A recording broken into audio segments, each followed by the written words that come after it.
Énergie Startup. Rêver, oser, entreprendre, c'est ce que vous propose Énergie avec le label Positive Énergie et le concours Startup. 100 000 € à gagner, mais pas seulement, pendant 11 semaines, des conseils d'experts. Et aujourd'hui, on reçoit Fred Colantonio, notre expert en stratégie entrepreneuriale. Bonjour Fred. Salut. Alors, une des peurs rencontrées par ceux qui veulent se lancer, c'est la peur de l'échec. Alors, est-ce que tu as justement des conseils à nous donner pour apprendre à gérer peut-être l'échec ? Alors, ce qui est important, c'est effectivement de comprendre que c'est la peur de l'échec qu'on doit gérer. L'échec, au départ, c'est un événement qui survient.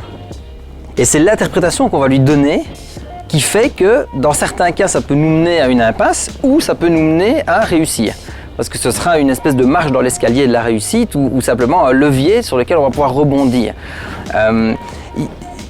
Si je dois schématiser, il y a deux types de comportements et d'attitudes face à l'échec. Il y a les gens qui vont percevoir l'échec comme étant quelque chose d'absolu, d'universel et d'inévitable. Donc ils se disent, à un moment donné, ça va arriver, on va se planter, c'est comme ça.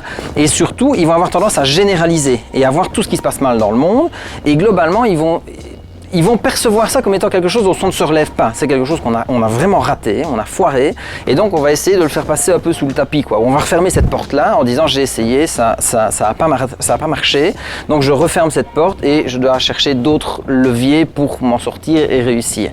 À côté de ça, toutes les personnes qui réussissent, elles partagent cette même caractéristique de percevoir l'échec comme quelque chose de relatif, quelque chose d'ajustable et surtout comme un levier d'apprentissage. Donc, toutes les grandes figures de l'entrepreneuriat, invariablement, elles sont aussi confrontées à l'échec. C'est important de le dire, parce que parfois, on peut s'imaginer qu'ils ont une trajectoire un peu linéaire. Pas du tout. Eux aussi ont rencontré des événements qui ont été problématiques dans leur développement, sauf que, plutôt que de s'arrêter dessus, ils ont capitalisé sur ce qui s'est passé pour apprendre, pour adapter, pour retirer les enseignements qui leur ont permis de corriger le tir pour y arriver. Et donc, dans une conception, si tu veux, on a l'échec qui est une espèce de cran d'arrêt dans le parcours et qui crée une bifurcation dans la trajectoire entrepreneuriale. Et de l'autre côté, on a l'échec qui est vraiment intégré dans la logique de réussite comme un point de passage quasi obligatoire pour y arriver. Merci Fred. Alors, si vous voulez d'autres conseils de Fred et de nos experts, et ils sont nombreux, vous le savez, une seule page, facebook.com/Énergie Startup. Alors, prêt pour le grand saut ?